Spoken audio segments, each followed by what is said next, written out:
àwọn ẹgbẹ́ agbowórin ti ìlú Ìpòbẹ́lẹ̀ tí wọ́n ń pè ní Bàṣírí ló ti parapọ̀ láti sàmì sí ayẹyẹ ọdún wọn tó jẹ́ alákọ̀ọ́kọ́ irú ẹ̀ léyìí tí wọ́n gbé kalẹ̀ lábẹ́ àṣẹ olóyè Kúpolíyì Gabriel tí gbogbo èèyàn mọ̀ sí Gàbí ọmọ odò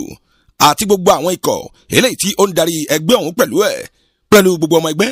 ẹbí ará ọ̀rẹ́ àti ojúlùmọ̀ ló péjú pésẹ̀ sí ilé ìgbafẹ́ ìlú Ìpàṣà àti ìlú Ìpòbẹ́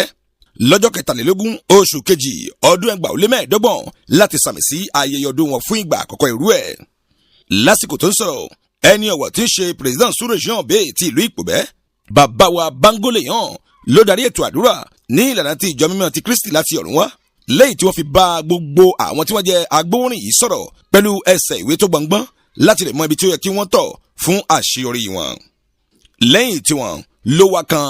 Alfa Muftahu Sheyi tí ó jẹ́ àfa oníwàásí lórí afẹ́fẹ́ tó sì tún jẹ́ ọ̀kan pàtàkì nínú àwọn akọ́mọlẹ́kọ̀ọ́ ló ti lo àǹfààní ọ̀hún láti bá àwọn tí wọ́n jẹ́ agbóhùnrin yìí sọ̀rọ̀ lórí àwọn nǹkan tó yẹ kí wọ́n yẹra fún àti gbígbé ọkàn wọn lé àwọn tí wọ́n jẹ́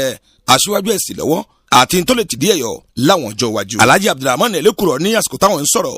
wọ́n gba ọ̀rọ̀ sọ láti ṣe àlàyé lórí pé ó yẹ kí àwọn aṣíwájú ẹ̀sìn wọ̀nyí kí wọ́n rántí gbogbo àwọn tó ti ṣe owó Gẹ̀ẹ́sì eléyìí tí wọ́n ti lọ tí wọn kò sí láyé mọ́. Bákan náà ni wọ́n wá rọ gbogbo àwọn tí wọ́n jẹ́ onígẹ̀ẹ́sì wọ̀nyí pé kí wọ́n gbọ́ àwọn àmọ̀ràn àti àwọn ìkìlọ̀ táwọn aṣíwájú ẹ̀sìn wọ̀nyí tí wọ́n ṣe fún wọn.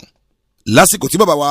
Kúpolíyì Odùtọ́lá tí wọ́n ń sọ̀rọ̀ wọ́n gba ọ̀rọ̀ sọ láti ṣe àlàyé nípa àmọ̀ràn àgbà gẹ́gẹ́ bí wọ́n ṣe jẹ́ aṣíwájú nípa iṣẹ́ kásọ náírà di sẹ́fà kásọ sẹ́fà di náírà eléyìí tí wọ́n ti bẹ̀rẹ̀ láti ìgbà tí ó ti pẹ́. Ìwẹ̀ jẹ́ ìwẹ̀ mu ìkíra ẹni ìbára ẹni jó ìbára ẹni yọ̀ ló wá gbẹ̀yìn ayẹyẹ ọ̀hún nílé ìgbafẹ́ ìlú Ìpàṣà lọ́jọ́ 23 oṣù kejì ọdún 2025. Kásùmọ̀ṣùlà ló ti ń jábọ̀ ìròyìn fún iléeṣẹ́ Ọ̀sọ́lọ̀ TV